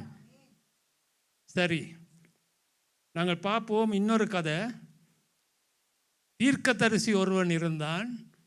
அவன் வார்த்தைகளை பேசி அவன் ஜெபம் பண்ணினான். அது எப்படின்னு பார்ப்போம். 1 ராஜாக்கள் 18ஆம் அதிகாரம் 41ஆம் வசனம். பின்பு எலியா ஆகாபை நோக்கி நீர் போம் போஜனபானம் பண்ணும் பெருமழையின் இரைச்சல் கேட்கப்படுகிறது என்றான். இஸ்ரவேல் நாட்டிலே மிகவும் ஒரு கொடிய மோசமான ஒரு ராஜா இருந்தான். அவனுடைய பேர் ஆகாப். அந்த ஆகாப் வந்து யாரோட புருஷன் தெரியுமா? யேசபேலுடைய புருஷன். யேசபேல் எவ்வளவு மோசமோ அதுக்கு சமமாக ஆகாபும் மோசமானவனாக இருந்தான். இப்போ எலியா தீர்க்கதரிசி அவனுக்கு ஒரு காரியத்தை சொல்லுகிறான். 3.5 ஆண்டுகள் இந்த நாட்டிலே மழை பெய்யாது. அந்த நாட்களே இந்த நாட்களே தீர்க்கதரிசிகள் மாறி அல்ல, அந்த நாட்களிலே தீர்க்கதரிசிகள் ஆண்டவருடைய வசனத்தை சொன்னால் அந்த ராஜாக்கள் அவருடைய தலையை அறுத்து விடுவார்கள். ரைட்டா? இப்போ இவன் நாட்டில் 3.5 ஆண்டுகள் மழை பெய்யாது என்று சொல்லிவிட்டு ஆண்டவர் இவனை கொண்டு போய் ஒழித்து விடுகிறார். ஒரு குகையில் போட்டு அவர் ஒழித்து, அது வேற கதை. இப்போ ஆண்டவர் இப்போ நாட்டில் 3.5, இப்போ ஆகாப் வந்து இவனை தேடுகிறான், இவனை கொலை செய்ய வேண்டும் என்று தேடுகிறான். 3.5 ஆண்டுகள் நாட்டில் மழை இல்லை. மழை இல்லாதனால பயிர் இட முடியாது, ஜனங்களுக்கு சாப்பாடு இல்லை, தண்ணி இல்லை, ஜனங்களும் மிருகங்களும் மரித்து கொண்டிருக்கிறார்கள். இந்த நிலைமையில் 3.5 ஆண்டுகளுக்கு பிறகு திடீர்னு ஒரு நாள் எலியா தீர்க்கதரிசி அந்த நாட்டுக்கு வருகிறான். வந்து ஒரு பெரிய கதை, அதையும் நீங்கள் வாசித்து பாருங்கள். 1 ராஜாக்கள் 17ஆம் அதிகாரம் 18ஆம் வசனத்தில், 17-18 அதிகாரங்களில் வந்து இப்பொழுது ஆகாபிட சொல்லுகிறான், மழை வரப்போகுது. அதுக்கு முன்பதாக நாங்கள் பார்க்குறோம், அந்த மலைக்கு கொண்டு போய் பாகால் தீர்க்கதரிசிகள் எல்லாம் இவன் கொலை செஞ்சு விட்டு, இப்பொழுது 41ஆம் வசனத்திலே அவன் ஆகாபை பார்த்து சொல்லுகிறான், எலியா நீர் போம், போஜனம் பானம் பண்ணும், பெருமழையின் இரைச்சல் கேட்கப்படுகிறது. கவனமாக கேட்டுக்கொள்ளுங்க. தீர்க்கதரிசி ஒரு வார்த்தையை பேசிவிட்டான். என்ன வார்த்தை? மழை வர போகிறது. வார்த்தையை பேசிவிட்டு அவன் ராஜாவை பார்த்து சொல்லுகிறான், நீர் போய் புசித்து ரெஸ்ட் பண்ணும். சொல்லிவிட்டு எலியா என்ன செய்கிறான்? 42ஆம் வசனம். ஆகா போஜனபானம் பண்ண போனான். பின்பு எலியா கர்மேல் பர்வதத்தினுடைய சிகரத்தின் மேல் ஏறி தரையிலே பணிந்து தன் முகம் தன் முழங்காலில் பட குனிந்து. பாருங்க, தீர்க்கதரிசி வார்த்தையை பேசினான். என்ன வார்த்தை? மழை வரப்போகிறது. மழை வந்துட்டுதா? இல்லை. ரைட்டா? இன்னும் ட்ரவுட், மழையே வரலை. மழை வர்றதுக்கு ஒரு அறிகுறியும் இல்லை. ஆனால் இவன் வார்த்தையை பேசிவிட்டான். மழை வரப்போகிறது என்று ராஜாவிடத்தில் சொல்லிவிட்டான். சொல்லிவிட்டு இவன் சும்மா இருந்தானா? இல்லை. ராஜாவை சொல்ல, நீங்கள் போய் சாப்பிடுங்க. இவன் கர்மேல் பர்வதத்துக்கு மேலே ஏறி ஜெபம் பண்ணுகிறான். அன்புள்ள சகோதர சகோதரியை கவனமாக கேட்டுக்கொள்ளுங்க. ஆண்டவர் உங்களுக்கு ஒரு வார்த்தையை கொடுத்திருப்பாரானால், ஒரு வாக்கு தத்தத்தை கொடுத்திருப்பாரானால், அல்லாவிட்டால் யாராவது ஒரு போதகர் உங்களுக்கு தீர்க்க தரிசன வார்த்தைகளை சொல்லி இருப்பாரானால், சொல்லிட்டார் தானே நடக்கும் என்று இருக்காதீங்க, நடக்காது. நீங்கள் என்ன செய்ய வேண்டும்? ஜெபம் பண்ணி அதை நடக்க பண்ணணும். ஆமென். இது இன்னொரு ப்ராப்ளம்.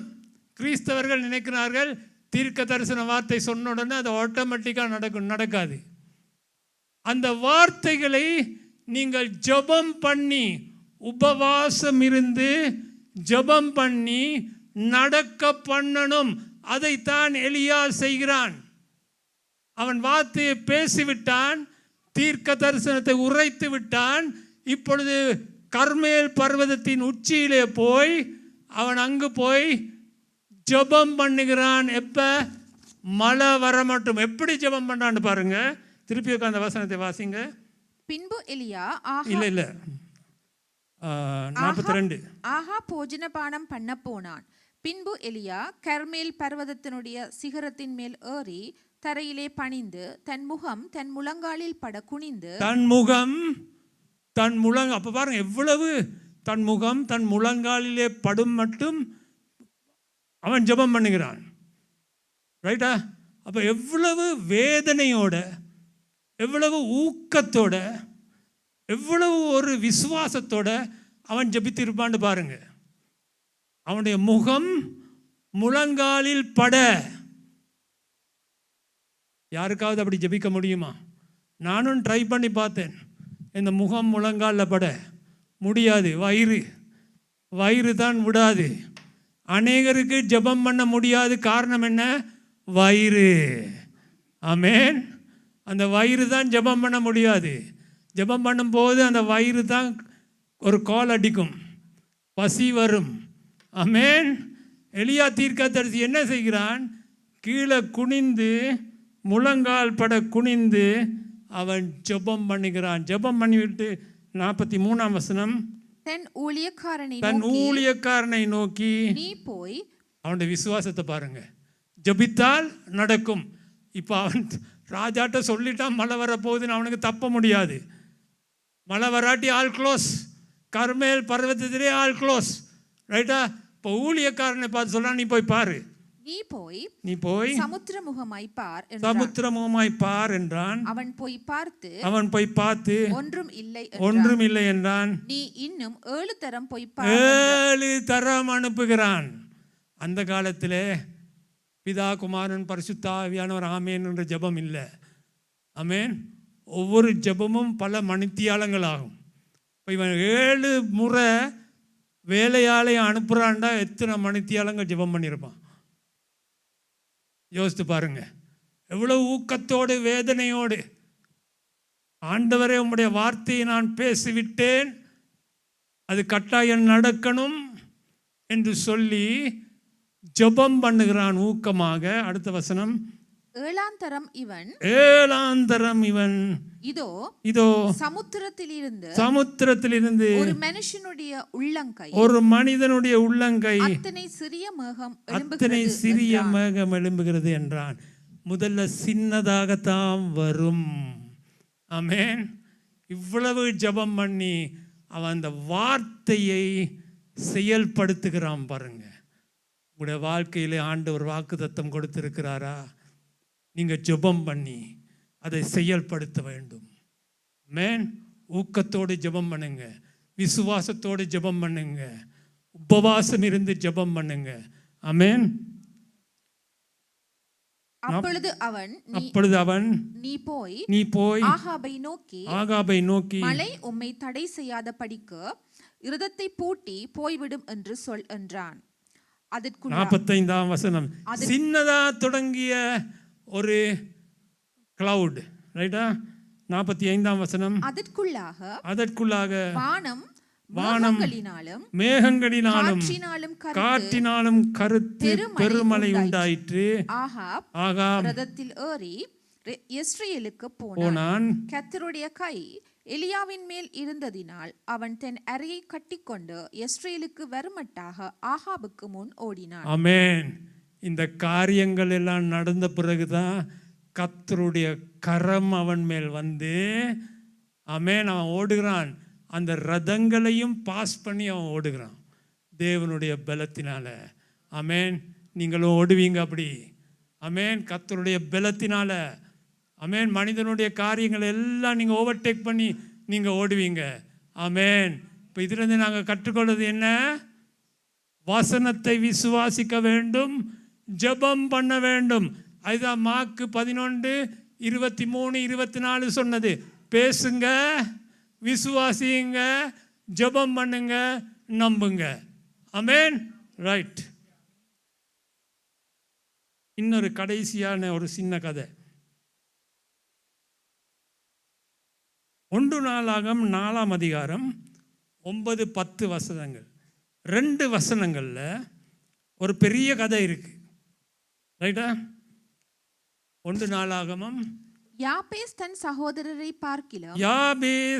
சகோதரனை பார்க்கிலும் கனம் பெற்றவனாயிருந்தான். அவன் தாய் நான் துக்கத்தோடே அவனை பெற்றேன் என்று சொல்லி அவனுக்கு யாபேஸ் என்று பெயரிட்டார். இந்த வசனத்துல தன் சகோதரனை பார்க்கிலும் கனம் பெற்றவனாயிருந்தான் என்று எழுதப்பட்டிருக்கிறது. அது மொழிபெயர்ப்பு சரியில்லை. கிரேக்க மொழியிலே பார்க்கும் பொழுது கணம் பெற்றவன் அல்ல, அவன் சரியான ஒரு கரைச்சல் பிடிச்சவன். ஆமென். அந்த யாபேஸ் என்ற சொல்லுக்கு அர்த்தம் வேதனை. அந்த காலத்தில் ஒரு குழந்தை பிறக்கும் பொழுது அந்த சந்தர்ப்பத்தை வைத்து தான் பெயர் வைப்பார்கள். எப்படி? அந்த பிறக்கும் பொழுது நடக்கிற அந்த சந்தர்ப்பம் என்னவோ அதை வைத்து தான் பெயர் வைப்பார்கள். இந்த காலத்தில் அப்படி இல்லை. ஆமென். மகனுடைய பேர் ஜானி, நாய்க்குட்டியின் பேர் ஜிமி. ஜானியை கூப்பிட்டா ஜிமி வரும், ஜிமியை கூப்பிட்டா ஜானி வரும். அந்த காலத்தில் அப்படி இல்லை. தாய் மிகவும் வேதனையோடு அவனை பெற்றெடுத்தபடியினாலே அவனுக்கு வேதனை என்று பெயர் வைத்து விட்டாள். இப்போ இவன் வளர்ந்து வருகிறான், ரைட்டா? இப்போ எல்லாரும் இவனை வேதனை வேதனை வேதனை என்று கூப்பிடுகிறார்கள். ஸ்கூலுக்கு போனால் டீச்சர் வேதனை, ஹோம்ஒர்க் செஞ்சியா? ஆமென். அவனுக்கு எப்படி இருக்கும்? கூட்டாளிமார் எல்லாம் பார்த்து சிரிச்சிருவா, அடே வேதனை. வீட்டுக்கு வந்து அம்மா சொல்லுவா, வேதனை கடைக்கு போய் ஒரு ராத்தல் பான் வாங்கிட்டு வா. அவனுக்கு இதை கேட்டு கேட்டு வேண்டாம் என்று போய்விட்டது. மாலை நேரத்தில் கூட்டாளிகள் வருவார்கள், வேதனை ஃபுட்பால் விளையாட வருவாயா? இவனுக்கு வேதனை வேதனைன்னு கேட்டு வேண்டாம் என்று போய்விட்டது. இவன் என்ன செய்கிறான் தெரியுமா? 10ஆம் வசனம். யாபேஸ் இஸ்ரவேலின் தேவனை நோக்கி தேவரீர் என்னை ஆசீர்வதித்து அவனுடைய ஜெபத்தை காலம் பாருங்க. இதுல பெரிய விஷயம் இருக்கு. அவன் பண்ற ஜெபம், அவன் போய் ஆண்டவர் உமக்கு சித்தமானால் என்னை ஆசீர்வதின்னு சொல்லல. அவன் எப்படி ஜெபம் பண்ணான் பாருங்க. தேவரீர் என்னை ஆசீர்வதித்து என் எல்லையை பெரிதாக்கி உமது கரம் என்னோடு இருந்து தீங்கு என்னை துக்கப்படுத்தாதபடிக்கு அதற்கு என்னை விலக்கி காத்தருளும் என்று வேண்டிக் கொண்டான். அவன் வேண்டிக் கொண்டதை தேவன் அருளினார். சிம்பிள், 2 வசனம், ஆனா பெரிய விஷயம். அவன் எப்படி ஜெபம் பண்றான்? ஆண்டவரே என்னை ஆசீர்வதித்து என் எல்லையை பெரிதாக்கி உமது கரம் என்னோடு இருந்து தீங்கு என்னை துக்கப்படுத்தாதபடிக்கு அதுக்கு என்னை விலக்கி காத்தருளும் என்று வேண்டிக் கொண்டான். அவன் வேண்டிக் கொண்டதை தேவன் அருளினார். நீங்கள் ஜெபம் பண்ணும் பொழுது கருத்தோடு ஜெபம் பண்ண வேண்டும். ஆமென். சிலர் ஜெபம் பண்ண வந்தால் சொல்லுவாங்க, ஆண்டவரே என்னுடைய அப்பா இப்படி இருந்தார், என்னுடைய தாத்தா இப்படி இருந்தார், என்னுடைய பூட்டன் இப்படி இருந்தார், அந்த கிராமத்தில் பிறந்தார், இங்கே. அதெல்லாம் ஆண்டவருக்கு தெரியும். அவருக்கு தெரிஞ்சதே சொல்ல தேவையில்லை. கருத்தாய் ஜெபம் பண்ணுங்க. பாருங்க, ஆண்டவர் எரிகோ பட்டணத்துக்கு வருகிறார். அங்கே ஒருத்தன் சத்தம் போடுறான், தாவீதின் குமாரனே எனக்கு இறங்கும். அவன் ஒரு பிச்சைக்காரன், அவன் ஒரு குருடன். முழு ஊருக்குமே தெரியும் இவன் பிச்சைக்காரன், குருடன். இவன் சத்தத்தை கேட்டு ஆண்டவர் நின்று அவனை கொண்டு வர சொல்லுகிறார், ரைட்டா? அவன் வந்த பிறகு இப்போ ஆண்டவருக்கு தெரியும் இவன் பிச்சைக்காரன், இவன் குருடன். ஆனால் ஆண்டவர் என்ன சொல்கிறார்? அவனை பார்த்து கேட்குறார், நான் உனக்கு என்ன செய்ய வேண்டும் என்று நீ நினைக்கிறாய்? உனக்கு என்ன வேண்டும் என்று கேட்குறார். அவருக்கு தெரியும் இவன் பிச்சைக்காரன், இவன் குருடன்னு தெரியும். ஆனாலும் கேட்குறார் பாருங்க, உனக்கு என்ன வேணும்? அவன் சொல்கிறான், நான் பார்வையடைவன். அவன் சொல்ற விசுவாசம் உன்னை ரட்சித்தது. பார்வையோடு போகிறான். ஆனபடியினால் கருத்தோடு ஜெபம் பண்ணுங்க. நாங்கள் பார்க்குறோம் யாக்கோபு 5ஆம் அதிகாரம் 17ஆம் வசனத்தில் எலியாவை பற்றி ஒரு காரியம். எலியா என்பவன் நம்மை போல் பாடுள்ள மனுஷனாய் இருந்தும் மழை பெய்யாதபடிக்கு கருத்தாய் ஜெபம் பண்ணினான். அப்பொழுது 3 வருஷமும் 6 மாதமும் பூமியின் மேல் மழை பெய்யவில்லை. மறுபடியும் ஜெபம் பண்ணினான். அப்பொழுது வானம் மழையை பொழிந்தது. பாருங்க, நீங்க ஜெபம் பண்ணும் பொழுது ஊக்கமாக விசுவாசத்தோடு இருதயத்தின் அந்தரங்களிலிருந்து கருத்தோடு ஜெபம் பண்ணுங்க. உங்களுடைய தேவையை அப்படியே ஆண்டவர்கிட்ட சொல்லுங்க. ஆமென். போல் யோங்கி சோன்னு ஒருத்தர் இருந்தார் தென் கொரியாவில். அவர் இங்கே ஸ்ரீலங்காவுக்கும் வந்திருக்கிறார். அவருடைய சேர்ச்சுக்கும் நான் போயிருக்கிறேன். அவர் ஊழியம் தொடங்குறது 1950ஆம் ஆண்டு. மிகவும் ஏழையானவர். ஆனால் அவர் இப்போ இல்லை, அவர் மரித்து விட்டார். அவர் மரிக்கும் பொழுது உலகத்திலே பெரிய சபையை கட்டின வேர்ல்ட்ஸ் பிகஸ்ட் சர்ச் அவர் தான் இருந்தது உலகத்திலே. ஆனால் 1950 அவர் ஊழியம் தொடங்கும் பொழுது அவர் ஒரு குடிசையிலே தான் இருந்தார். மிகவும் ஏழை, வறுமை. அப்படி வீட்டுக்கு பக்கத்தில் ஒரு இடத்துல ஒரு கிழிஞ்ச டென்ட் போட்டு தான் ஆராதனை நடத்துவார். ஒரு 10 பேர் இருந்திருப்பாங்க. இவர் அந்த குடிசையில் இருந்தபடினால இவர் ஊழியம் செய்வதற்கு நடந்து தான் போகணும். அவர் ஜெபம் பண்ண தொடங்கினார், ஆண்டவரே எனக்கு ஒரு சைக்கிள் வேணும், அதுக்கு ஆண்டவரே நான் பைபிள் படிக்கிறதுக்கு ஒரு டேபிள் வேணும், ஒரு சேர் வேணும் சொல்லி ஜெபம் பண்ண தொடங்கினார். சபைக்கும் போய் சபையாரிடத்தையும் சொல்லி எல்லாரும் சேர்ந்து ஜெபிக்கிறார்கள். பாஸ்டருக்கு ஒரு பைசிக்கிள் வேண்டும், ஒரு டேபிள் வேணும், ஒரு சேர் வேணும். 6 மாதங்கள் ஜெபித்தார் அவர். பதிலே வர இல்லை. சைக்கிளும் இல்லை, மேசையும் இல்லை, கதிரையும் இல்லை. அவருக்கு மிகவும் மனம் உடைந்து ஆண்டவர்கிட்ட போய் ஒரு நாள் கேட்டார், ஆண்டவரே 6 மாதமாக நான் ஜெபம் பண்ணுறேன், எனக்கு நீர் பதில் கொடுக்கலையே. ஆண்டவர் சொன்னாரோ, நான் உன் ஜெபத்தை 6 மாதமாக கேட்டுக்கொண்டு தான் இருந்தேன், ஆனால் நீ உனக்கு எப்படிப்பட்ட பைசிக்கிள் வேணும் என்று சொல்லலை, எப்படிப்பட்ட டேபிள் வேணும் என்று சொல்லலை, எப்படிப்பட்ட சேர் வேணும் என்று சொல்லலை, அப்போ நான் எப்படி உனக்கு தருவது? இவருக்கு விளங்கியது காரியம், கருத்தோடு ஜெபம் பண்ணணும். இவர் சொன்னார், ஆண்டவரே எனக்கு அமெரிக்காவில் மேட் இன் அமெரிக்கா பைக் கொண்டு வேண்டும், 2வது 4 அடி தேக்க மரத்தில் செஞ்ச 3 ட்ராயர்ஸோட ஒரு டேபிள் வேண்டும், 3வது எனக்கு ஒரு கதிரை வேண்டும், அதை இப்படி அட்ஜஸ்ட் பண்ணக்கூடிய கதிரை வேணும், இப்படி சாஞ்சிருக்க கூடிய கதிரை வேணும் என்று சொல்லி ஜெபம் பண்ண தொடங்கினார். 1 மாதத்தில் யாரோ வந்து அவருடைய கதவை தட்டினாங்க. அந்த இடத்துல இருந்த அமெரிக்கன் மிஷனரி வந்து போல் யோங்கிச்சோட சொல்கிறார், போல் என்னுடைய வேலை இங்கே முடிஞ்சது, நான் அமெரிக்காவுக்கு போகிறேன், சில பொருட்களை நான் கொடுத்து விட்டேன், ஆனால் சில பொருட்களை உனக்காக வைத்திருக்கிறேன், நீ வந்து பார்த்து உனக்கு தேவையானதை எடுத்துக்கொள் என்று சொன்னார். இவர் சரி என்று அவரோட போனார். அவருடைய வீட்டுக்கு போய் என்னத்தை தெரியுமா கண்டார்? ஒரு brand new American made bicycle, ஒரு 4 அடியில் அவர் கேட்ட மாதிரியே 3 ட்ராயர்ஸோட தேக்க மரத்தில் செஞ்ச ஒரு டேபிள், அட்ஜஸ்ட் பண்ணக்கூடிய ஒரு சேர். டக்குன்னு ஒரு வண்டி பிடித்து எல்லாத்தையும் போட்டுக்கொண்டு வீட்டுக்கு வந்தார். ஆமென். போல் யோங்குக்கு செஞ்ச தேவன் இன்றைக்கு உயிரோடு இருக்கிறார், உங்களுக்கும் செய்வார். ஆமென். கருத்தாக ஜெபம் பண்ணுங்க. ஆண்டவர்கிட்ட சொல்லுங்க, ஆண்டவர் இதுதான் எனக்கு வேண்டும். ஆமென். இன்னொரு காரியம் சொல்லட்டா? இதுவும் போல் யோங்கிச்சோட கதை தான்.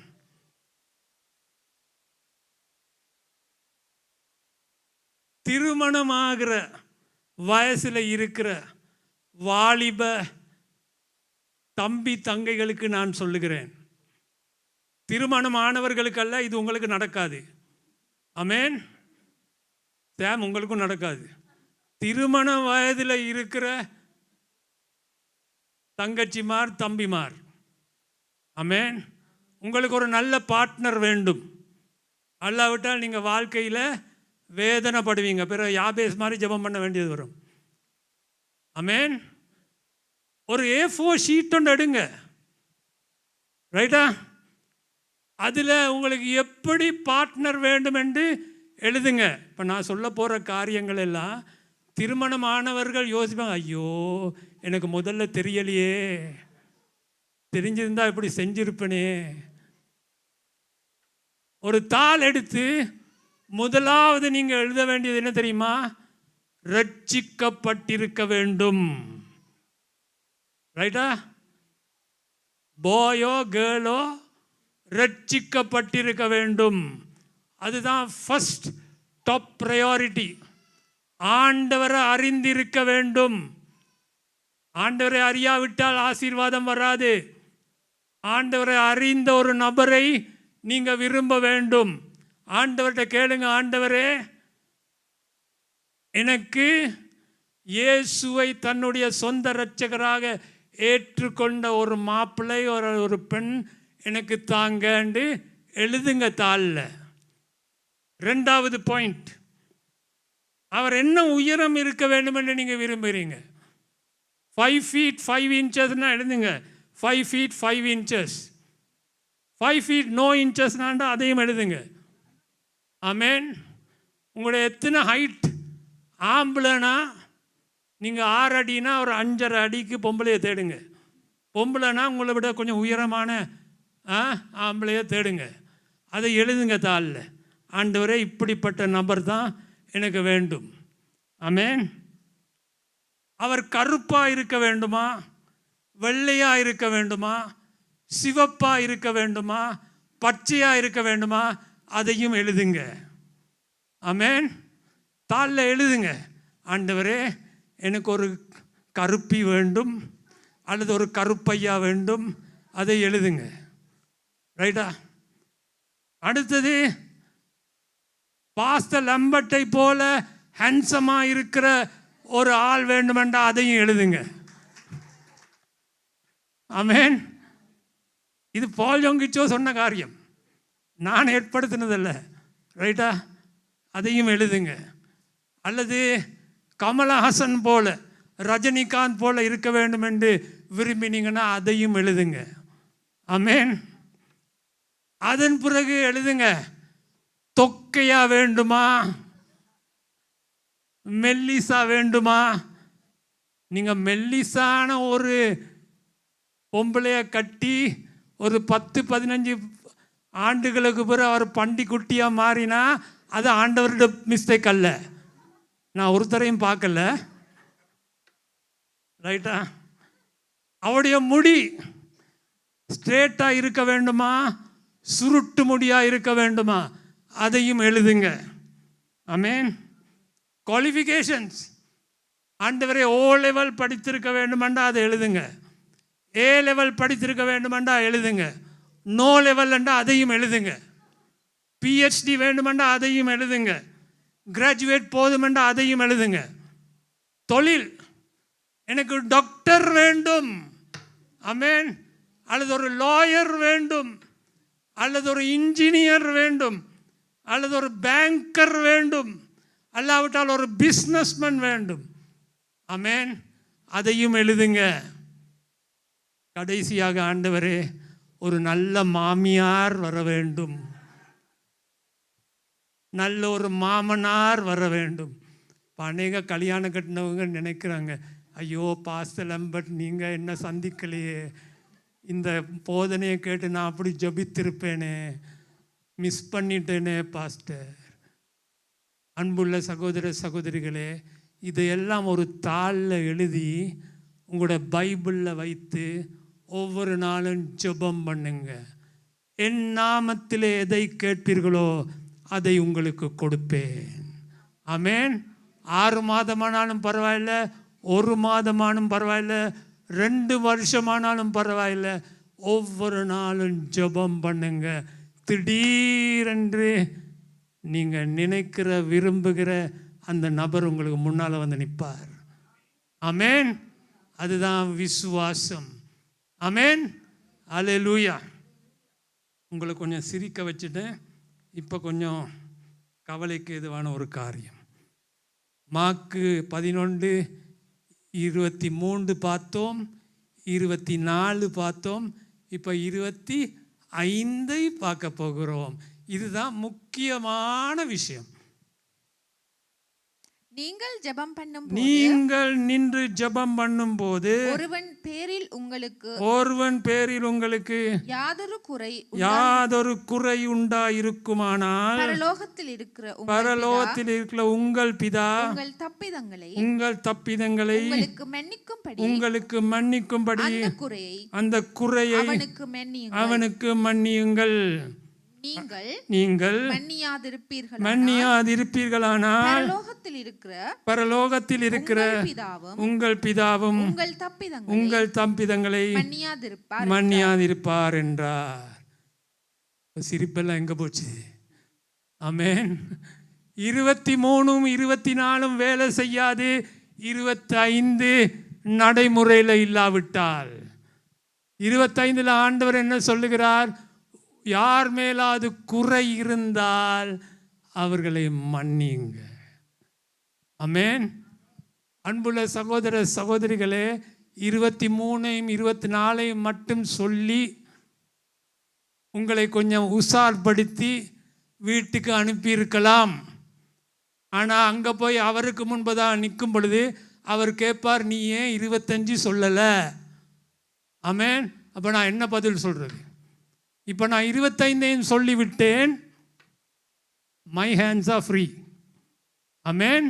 23 24 நடக்கும், 25 செஞ்சால்தான். 25 என்ன சொல்லுது? யார் மேலாவது குறை இருந்தா அவர்களை மன்னியுங்க. ஆமென்.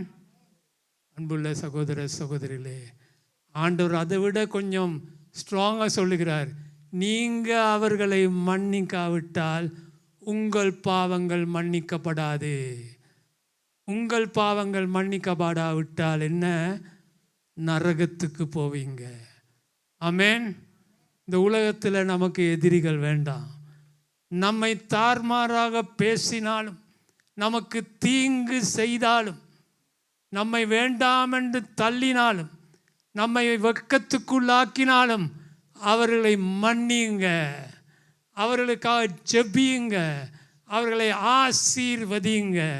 அப்பொழுது தான் மார்க்கு 11 23 24 ஆண்டவர் உங்கள் வாழ்க்கையிலே செய்வார். ஆமென். எங்கள் யாவரும் எழுந்து நிற்போம் இந்த நேரத்தில். சரி, இன்றைக்கு நாங்கள் விசேஷமாக ஜெபம் பண்ண போகிறோம். எங்களுடைய நாட்டுக்காக 21ஆம் தேதி உங்களுக்கு தெரியும், எங்களுடைய ஜனாதிபதி தேர்தல் நடைபெற போகிறது.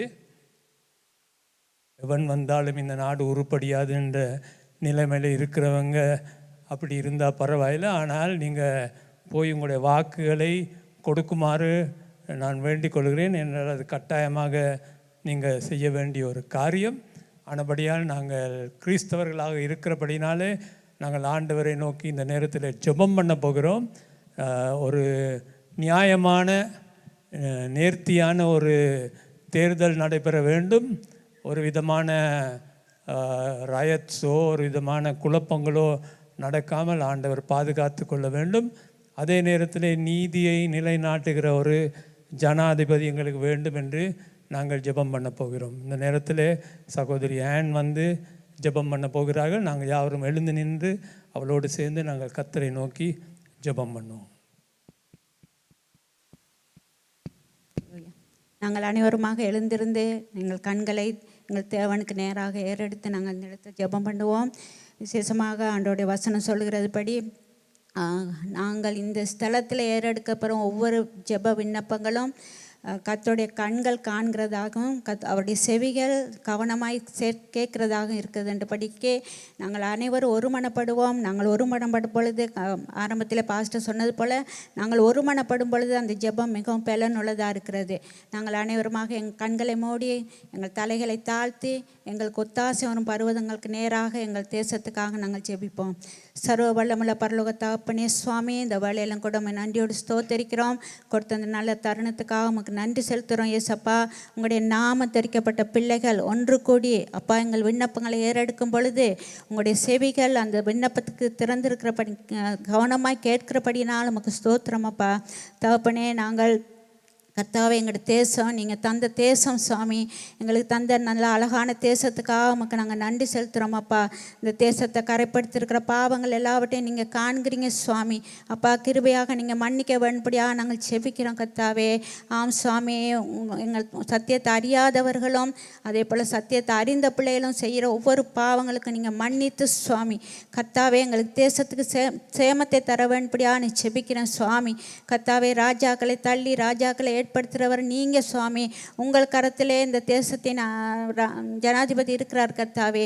நீங்கள் யாரை முன்குறித்திருக்கிறீர்களோ அவர்களை இந்த தேசத்துக்கு தர வேண்டும்படியாக நான் செபிக்கிறேன் சுவாமி. கர்த்தாவே, விசேஷமாக நாட்டுக்கு நன்மை செய்கிற தேவ பயமுள்ள உண்மையாக நீதியாக தேசத்தை ஆளுகை செய்ய ஒரு தலைவரை நீங்கள் அனுமதிக்க வேண்டும்படியாக செபிக்கிறோம் சுவாமி. கர்த்தாவே, ஆம் கர்த்தாவே, தொன்மார்க்கர் தேசத்தை ஆளும் பொழுது சண்டாளர்கள் சுட்டி தெரிவார்கள் என்று சொல்லப்பட்டிருக்கிறது. இந்த நாட்கள் நாங்கள் இதை காண்கிறோம் சுவாமி. அப்பா, நீங்கள் வாக்கு மாறாத தேவன்.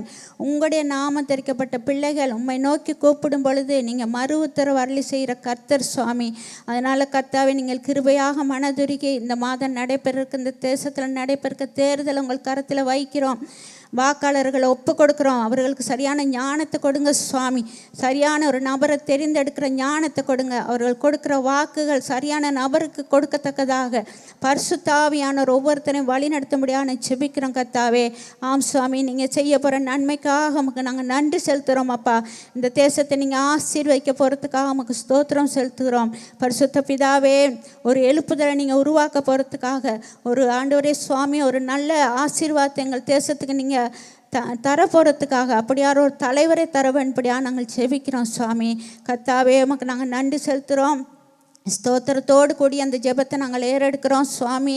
எங்களுக்கு ஒத்தாசை வரும் பருவதம் நீங்கள் மாத்திரத்தான் கர்த்தாவே. உங்களே நாங்கள் நோக்கி பார்க்குறோம் கர்த்தரே. உமக்கு நன்றி செலுத்துகிறோம் கர்த்தரே. உமக்கு மகிமை உண்டாதாக.